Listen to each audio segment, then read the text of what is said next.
The Battle for Moriah, Chapter 7. The dragon flew over the mountains, the princess clinging to his neck. She was cold and tired and very much afraid. The dragon had deceived her, this was clear. She blinked back tears and resolved to be strong and clear thinking. The sun was rising before them, and yet the air grew colder. Soon it would be day, and how long before they noticed she was missing? She realized with a shock that they would think she had betrayed them. She had been so irritable the last while before going off with a dragon, and it was obvious the dragon had meant for her to betray them. This would be part of the revenge. Molech suddenly veered to the left and began a long circling descent. Dying embers left trails of smoke from several pits below, where a camp of some sort had been set up. Tents dotted the landscape for what seemed to Sarah to be miles. There must have been tens of thousands of them. And amongst them, rough-looking men stumbled around. Some looked tired as they prepared themselves coffee over the fires. Others looked drunk, and several were passed out, having never made it to their tents.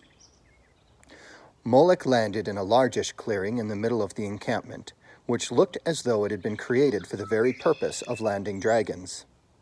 No one seemed very surprised or interested in the presence of a dragon, although the presence of a beautiful young woman clad in her nightgown drew many looks, and some grins and jokes. Sarah realized that it was likely best for her to keep very near the dragon. As much as he was a threat to her, her very skin crawled as the men stared. Somewhere, an awful woman's voice laughed, deep and full and stupid sounding. Sarah got off of Molech and stood quite near him, wishing she had some sort of an overcoat, as much for the cold as for the stairs. In her bare feet she stood in the ashes and dirt. What trees had once stood there had long been burned, and the grass had been trampled. Molech turned without explanation and began to walk away. It was all Sarah could do to keep up with him, trying her best to keep his great body between her and her admirers. She was surprised to see small, dirty-faced children huddled between the tents. She felt sorry for them, but they turned and looked at her and seemed amused by her presence. Soon Molech came to a much larger tent. It was large enough to be a circus tent, but black and uninviting. She hesitated before following him inside. There it was dark, lit only by oil lanterns which spewed black smoke. The smoke itself gathered in the top of the tent, and, to her horror, she saw that it mingled there with the smoke of several other dragons. The dragons were gathered in a circle, about 8 in all, discussing the coming war. Among them were other creatures, men, women, and other things. These last were like men, but small, withered, and distorted. Their skin was in various shades of green and black and gray. They appeared very old and bent in upon themselves.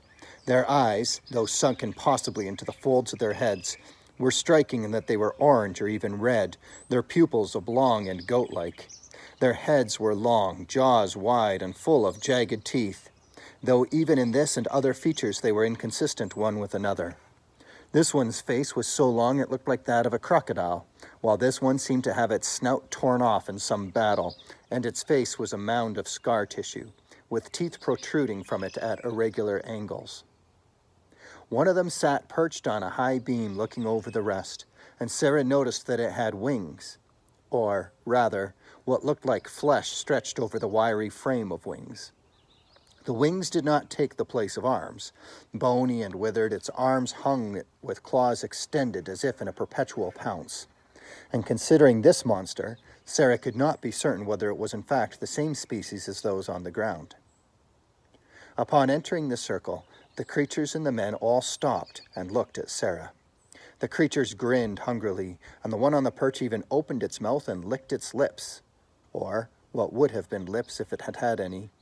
In truth, it merely had a dried crust of a fringe between its mouth and its face, and its black leathery tongue darted out.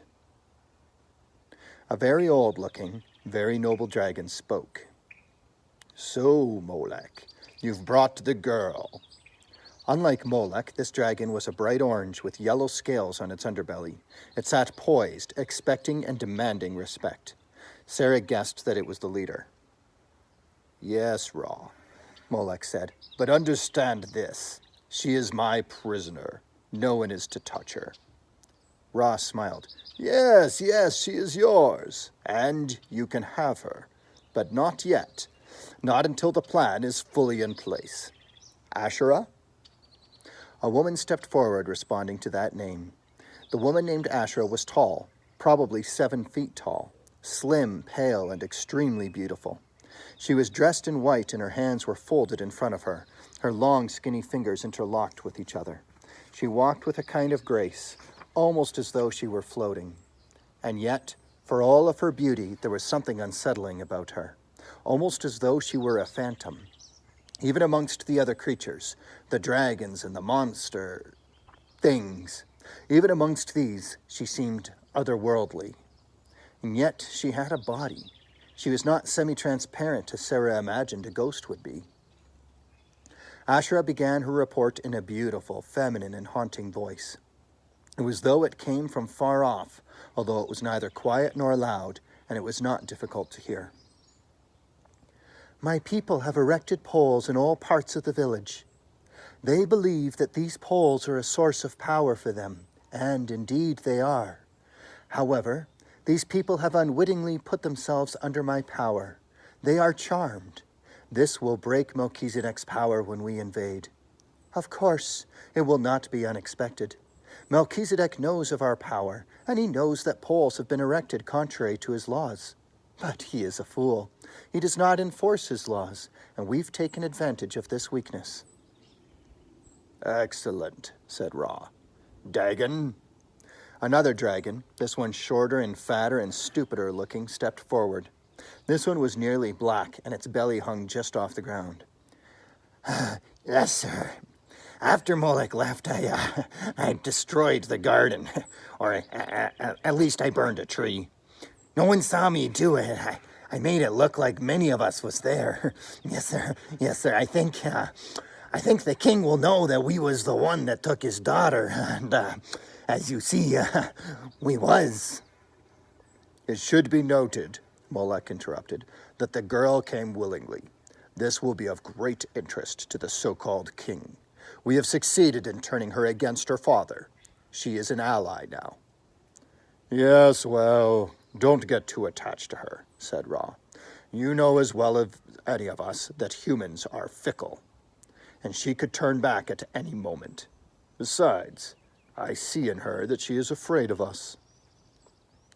All eyes once again turned to Sarah, and she shrunk back a bit. The monster on the perch seemed very excited to see her fear. He began acting disturbed, shaking and squealing and letting out something very much like a howl. He flapped his wings and looked like something between a bat and a vulture as he looked down on her. The other monster squawked and shrieked. Enough, said Ra.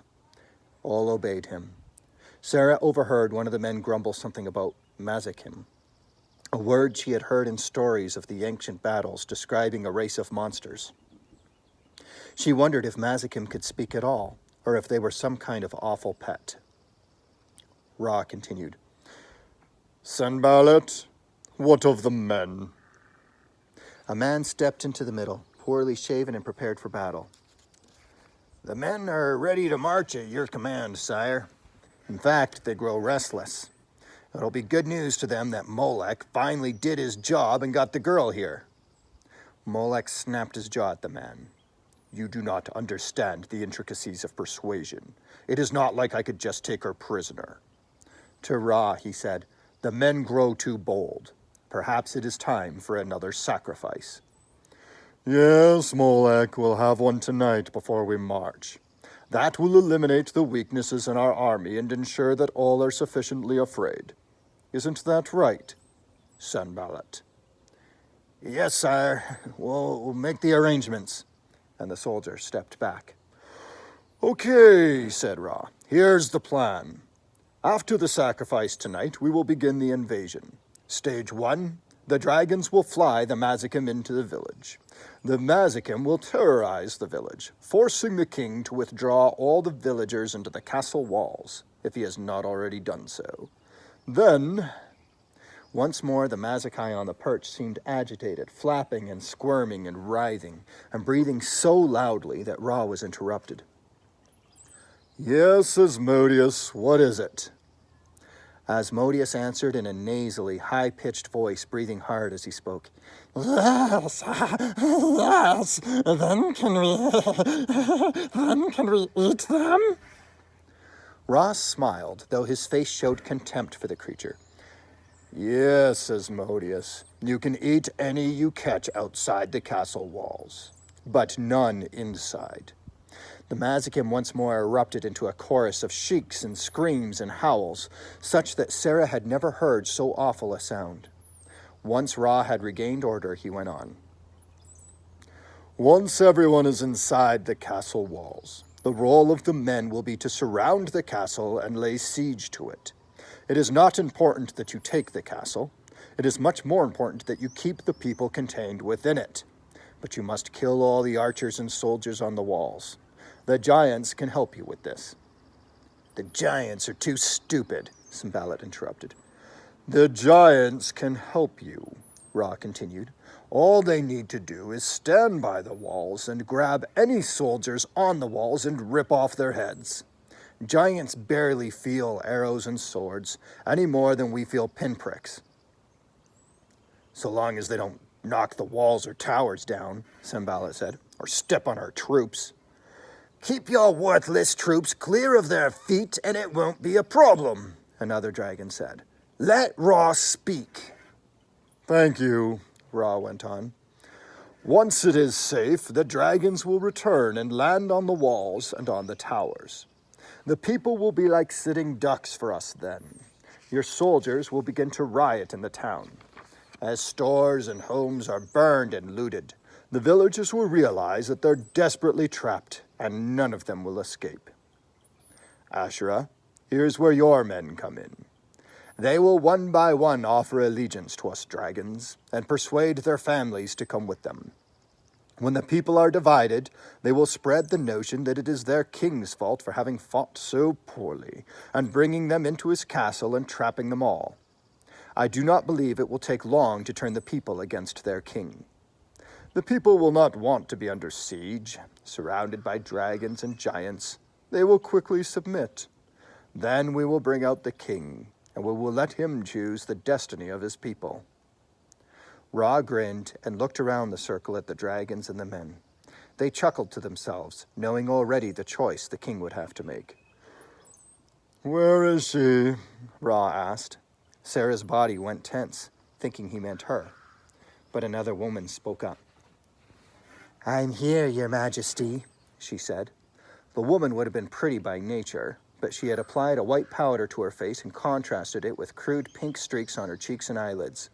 Her eyelashes had been blackened with a mixture of ash and lampblack, and her hair was lightened using unslaked lime. For all her obvious efforts, she looked tired and old, and the effect was ghastly. She looked at Sambalat and smiled, although he did not return the smile. He looked straight ahead and did not look at her. Soon I will call you by that title, Ra said. Soon, Jezebel, you will be queen, and the kingdom will be restored to what it once was. The crowd chuckled and cheered, and the woman Jezebel gave an exaggerated curtsy. Finally, Sarah spoke up. I don't understand. What is the choice the king will make that will make her queen? Jezebel walked right up to Sarah so that she could smell the old tobacco mingled with alcohol and the smell of men which clung to her. He'll choose between me and your dear mama, she said, smiling. No man can resist me. Sarah found the woman repulsive and knew her father would as well. But she knew, too, that she must continue to play the role of the ally, as Molech had introduced her, or she would likely be killed. I believe you underestimate my father, she said. He loves my mother. He would not leave her for another woman. Perhaps you underestimate us, replied Ra. We are very persuasive. We will show your father that he must choose his kingdom or his wife. When he sees that he is completely trapped, and his kingdom is on the verge of being utterly destroyed, he will choose the lesser of two evils. He will divorce the present queen and be married to Jezebel. With her as his wife, he will then reestablish the communion of dragons as his council, and we will once again have our sacrifices. We know your father is weak. He defends the poor and the widows. Will he allow them to die just to protect his own integrity? Will he allow you to? But when do I become an absolute monarch? Jezebel demanded. It is better for us to have pawns, my dear, Ra replied. So long as Melchizedek functions as our puppet king, we will let him remain in his post. If he rebels, Sisera will take care of him, and you will be the legal heir. Sarah followed Jezebel's eyes and saw that she was looking at a man dressed in dark brown leather, with long hair, a dark face, and a darker beard. The man was clearly listening intently, though he did not move when mentioned, and Sarah could see that even Jezebel seemed intimidated by him. Does everyone understand their role? Ra asked, and all said that they did. Then, let's spend the day preparing everything. Tonight we move. Keep our little princess tied up. With that, two men grabbed Sarah and took her out of the meeting tent. She was brought to a pole and tied to it with her hands behind her back. Another man, who had not been in the tent, sat on a chair and stared at her, guarding her.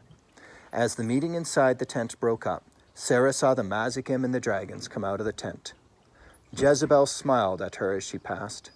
Molech did not look at her, and she wondered if he felt a little sorry for what he had done to her. Asherah and Ra came out, walking side by side in deep council. She said something to him, and the dragon looked for a moment at Sarah, then said something himself, and they walked off, still in council together. Soon Sarah was left almost alone in the cool open air. Her guard said nothing, but continued to stare at her. She tried to hide her tears from the man, but they rolled down her cheeks, and she could not wipe them away. Chapter 8. Tobias spent the night resting and preparing for the journey. Although he thought he should head out immediately, the king told him it was best to always travel in the light, and besides, he would need his strength. The next morning he was given a fine breakfast of meat, eggs, bread, and cheese, and a warm drink which he found invigorating. Though he had not slept, and he was very concerned for the welfare of Sarah, he felt refreshed, energized, and alert after his meal. The king himself escorted Tobias to his mount. "This is Ruah," the king said, as they came to the magnificent white stallion in the king's stables. "You will not be given a saddle. You must not saddle this horse. Neither will you be given reins. Do not grab his mane, but hold on with your knees. I will boost you up." Tobias mounted the great horse with the help of the king. He sat awkwardly atop the horse, his legs spread very wide. He realized immediately how uncomfortable this ride would be. The horse moved a bit, and Tobias nearly lost his balance. His arms flung forward, and he grabbed the mane of the horse, which whinnied and stomped. "Oh, sorry, old girl. I didn't mean to hurt you." "Ruah is a male," the king corrected, "and you did not hurt him. It is not that grabbing the mane would hurt the horse, but that you would be asserting control over him. You cannot control Ruah. You must learn to ride. Now the sun has begun to rise. It will take you a full day to get through the mountains of Tantor. Ruah knows the way. Trust him. Here is some food for the journey." Melchizedek handed Tobias a woven bag containing wine and unleavened bread. "This is all you will need. Ruah will also lead you to some fruit trees. You may pick and eat the fruit, but do not put any in your bag, as it will spoil." Miriam joined Melchizedek then, and looked at Tobias with great confidence, a confidence which Tobias felt he had not earned. He felt the remarkable love of his future in-laws, almost like he was their own son. He didn't say anything, but did a quick mental inventory. Armor, shield, sword, mantle, bread. He supposed he was ready. He knew well that he knew nothing, yet the confidence of the king and the queen in him was enough to give him hope. The king raised his hands towards the boy on the horse and declared a blessing on him. As if on cue, Ruah began to run. Ruah moved so swiftly, leaving the castle and soon the village behind, that it was all Tobias could do to lean forward and resist the urge to grab the horse's mane. There was very little movement in the village, being so early in the morning. Tobias rode clumsily, bouncing around and staring straight ahead, afraid even to look back at the retreating castle. It was not long before even the farmland that surrounded the village was behind them, and Rua raced straight ahead into the forest where Tobias had never gone before. He remembered the myths of the forest, the fountain of youth and the dryads, and yet he neither feared nor anticipated these now. Life had become so wrought in mystery that fantasy itself seemed less remarkable. Eventually, Tobias grew more accustomed to the movements of the stallion and learned to let his body move with the great animal. When they hit a steep incline, he leaned forward, and when they moved downhill, he leaned back. He found that he was enjoying the thrill of the movement and the beauty of his surroundings. Rua continued to follow a trail through the woods. Tobias noted the sound of the birds and even squirrels. They sounded excited, but not afraid of the horsemen in the woods. Here a stag looked up as they passed. It began to run alongside them. It kept pace with them so well that Tobias could have reached out and petted it, or leaped from the body of the stallion to that of the stag. At least the stag has antlers, which would serve as handles, thought Tobias, but he did not dare to touch the animal. The horse and the stag kept pace for some time, leaping into streams and climbing hills and rocks. The terrain grew rougher as they approached the mountains. Soon the stag began to show signs of growing tired, but even still Rua pushed on. Tobias noticed that they were no longer following a path, and yet Rua seemed no less confident. Suddenly the forest thinned, and Tobias saw that immediately before them opened a great chasm. He could hear the roar of the mighty river many miles below, which tumbled and churned on the canyon floor. But Rua did not stop. He charged right for the edge. Tobias grabbed the mane of the horse, and yet he did not pull. He closed his eyes and uttered a prayer. He felt the animal's body lunge beneath him, and for a moment there was no noise of hooves, just a sense of weightlessness and falling. But the sound of hooves and a sudden impact jolted Tobias's eyes open again. Incredibly, Rua had leaped the entire width of the canyon, and they were safely on the other side. Tobias looked back and saw the stag, panting heavily. Its antlers were back, its head was up, and it watched them. Then it tilted its head back and let out some kind of a bellow or howl, and Tobias could see the steam rising from its mouth before the forest once more closed in on them. They were charging steadily uphill now. The forest grew darker, the air grew thinner, and now held the scent of the pine from the surrounding trees. How many hours they had ridden, Tobias did not know, yet he felt tired and hungry and very sore. How could he make Rua stop and take a break? But he knew that he could not. The horse was in charge. However, the horse now began to slow his steady gallop to a trot, and then to a walk. The forest was quiet. They had outrun the birds and squirrels, and they were alone in the dense woods. The horse stopped and shook its mane. There before them was a mountain stream. "Yeah," Tobias said, "you must be thirsty. Go ahead and drink. I'll dismount for a bit, and you can take a break, old boy." Tobias dropped off the horse and found that his legs had stiffened and that he could not properly walk. The ground was covered in a thick moss. Tobias sat in the moss and began to drink from the stream. The water was delicious and cold and very refreshing. Tobias noticed that Rua did not drink, but stood with his ears perked and twitching as if on guard. The horse did not seem at all tired. High above, an eagle shrieked, and somewhere in the mountains, wolves howled, something Tobias had never heard before.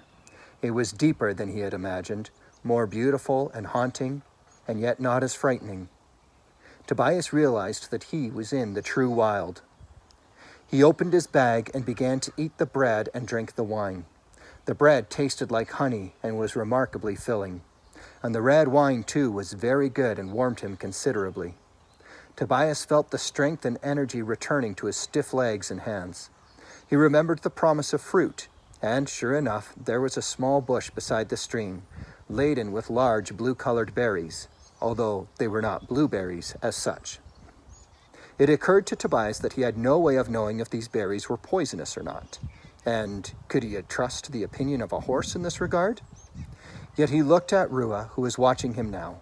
He moved to pick a berry from the bush, and the horse did not move to stop him. He picked a large, plump berry, and it felt very juicy and looked incredibly delicious. The horse nodded and continued to watch. Tobias decided to take a risk, and he put the berry in his mouth. The berry erupted, and the flavor was so sweet and rich that Tobias wondered at how he had never heard of such a thing. Surely someone ought to be selling these in the village. And yet, just one was enough. Tobias found that he had no desire for a second one at the moment, as if to have more than one would somehow steal from the first one's value. Tobias remembered, too, the warning of the king not to take any with him. It seemed a pity, in a sense, to have found so wonderful a fruit, and to leave it in the wild where perhaps no one else would ever find it. Yet he knew that this was part of the wonder of the experience. Tobias felt totally satisfied and even energized and was ready to ride again. Rua had eaten and drunk nothing, yet began to motion for Tobias to mount once more.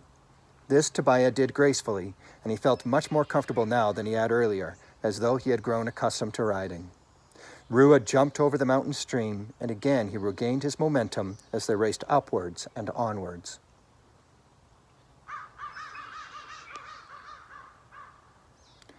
Sarah stood with her back to the pole to which she had been bound. Her guard had said nothing to her. He stared at her for a long time at first, but now he sat on the chair whittling away at a stick. He made no effort to talk to her, and to her great relief, had made no effort to touch her. She was essentially left to herself and her thoughts. Her arms ached, and the ropes were tied so sharply at her wrists so that they cut the skin. But this pain was not the greater pain. She felt that she'd been tricked by Molech, that she had betrayed her family and her people, and she was essentially right on both counts. She deeply regretted everything that had happened since she met the dragon, not only because of the predicament she now found herself in. She hated that she had treated Tobias and her parents so shamefully before this last trip. Now that she was thinking clearly again, she was astounded to consider how muddled her thoughts had been. Miserably, she considered that there was no way to communicate with her family, no way to make amends. It seemed very likely that she or one of them would even die without the opportunity ever arising. She had judged them, and she had been wrong. What had so recently filled her with disdain was now a source of admiration for her. Tobias and his simple goodness, her mother and her humble devotion, and her father. She had betrayed him. By not trusting him, she made herself not trustworthy. He had never done anything to make her doubt him. Yet, at the slightest suggestion from a creature that she knew since she was a child was evil and deceptive, she turned her back on him.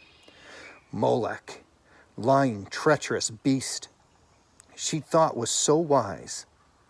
But what is wisdom but applied truth? And everything he had said had been a lie. She cried as she began to succumb to despair. It was hopeless. But then a new thought occurred to her. Despair itself was something she had always been warned about.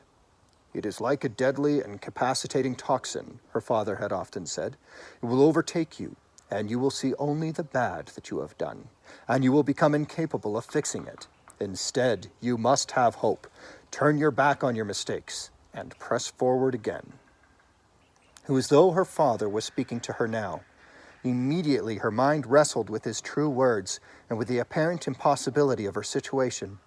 She made a choice. She would find a way to start setting things right. But how? Could she make it back to her family in time to warn them? The dragons had spoken of a sacrifice that night before they headed out, so she knew that she had a few hours, at least of daytime. The laughter of children broke her concentration. It was not pleasant laughter, but menacing, even cruel. 3 dirty-faced children, perhaps the same one she'd seen earlier, came to her. 2 boys and 1 girl. The girl spoke first. "Are you a princess?" she asked. "Yes," Sarah said. "You don't look like one. Princesses are supposed to be beautiful, and you're in your nightgown." "She was captured at night, stupid," said one of the boys. He was the tallest of the 3 of them, and wiry and strong, although he looked like he was probably only 10 years old. "A princess," the girl repeated. Then suddenly, without warning, she slapped Sarah. Sarah cried out. The slap was quite hard for so young a girl. The smaller boy had a piece of stick with him. He swung with it and struck Sarah in the head. "Why are you doing this?" she asked. But they didn't answer. The guard simply watched, wanting to see what would happen. The children continued this torment for some time, unrestrained by the guard or the other adults who gathered to watch. Soon they were joined by other children. They spat on her and beat her, called names, and pulled her hair. The first girl who had approached stood squarely before her and said, "Look at me." When Sarah looked at her tormentor, the girl poked her in the eyes. One of the children grabbed a metal shovel and placed it in the coals of the fire by which the guard kept warm. Then he flung the coals at Sarah, which burned her face and arms and her hair. Sarah shook violently to try to defend herself, but could do nothing tied up as she was. Finally, the guard put a stop to it, yelling at the kids, "Get out of here, you little tramps." The kids backed off but taunted the guard, saying, "Come on, Holofernes, you milksop. Are you scared of her daddy? Some general." But the kids did not dare go near the guard, so when he stood, they walked away, laughing and taunting as they left. And the girl turned back and said, "We'll come play with you again, princess." After the crowd had dispersed, Sarah decided to try to speak with the guard.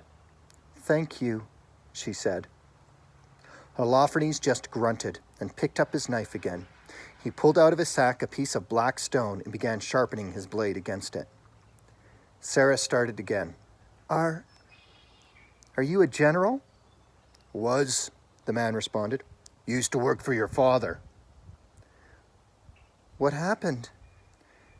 "Your father had established his kingdom and had massed a large army, but the army wanted more. After the dragons and giants were defeated, we wanted to attack the neighboring countries and take their land and their booty. Your father would have none of it. He did not want to rule over people by force. He expected people to submit to him willingly. So I and some of the other generals conspired against him. We wanted to take over the kingdom and make it powerful as it should be. We wanted to make the giants and the dragons and all the neighboring people our slaves. But first we needed to defeat Melchizedek.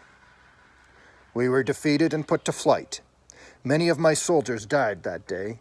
All of the other generals died. I was banished until I would willingly submit my sword once more and repair the damage I had done. Further evidence of the king's weakness, that he would have mercy on one who had been convicted of treason.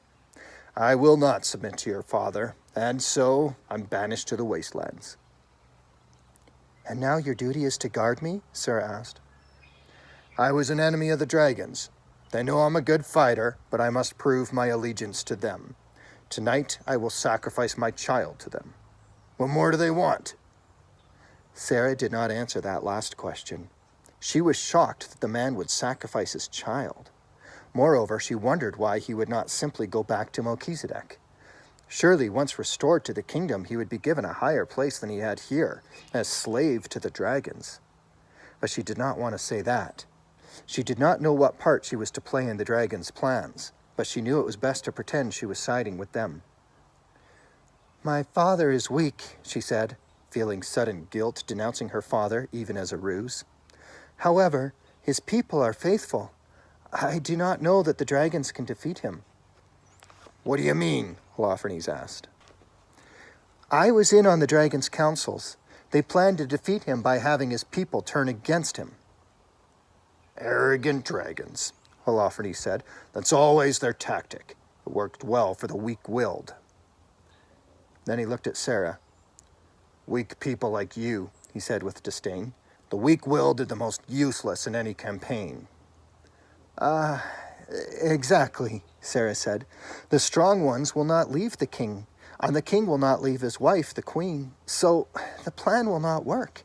The dragons will be defeated, and this time I expect they'll be destroyed. I am the key to their success, and they've left me bound with you." Holofernes eyed her suspiciously. "Where are you going with this?" "I came willingly, as everyone knows," Sarah said. "I too want the king overthrown to establish the kingdom that Molech spoke of." "No new kingdom will be established," Holofernes said. "Mark my words. Every man is in this for himself. Only Jezebel's fool enough to believe there will be any rule established." "Then why are you in it?" Sarah asked. "Revenge," Holofernes said. "I hate the dragons, but I hate the king even more. I fought for him and for his kingdom. Now I want to see his work undone. After this, the guard spoke no more. Sarah had run out of things to ask him. She remained still bound to the pole. Clearly, she could not persuade him to unbind her and help the cause of the dragons. But perhaps to advance his own cause? Sarah began to devise a plan.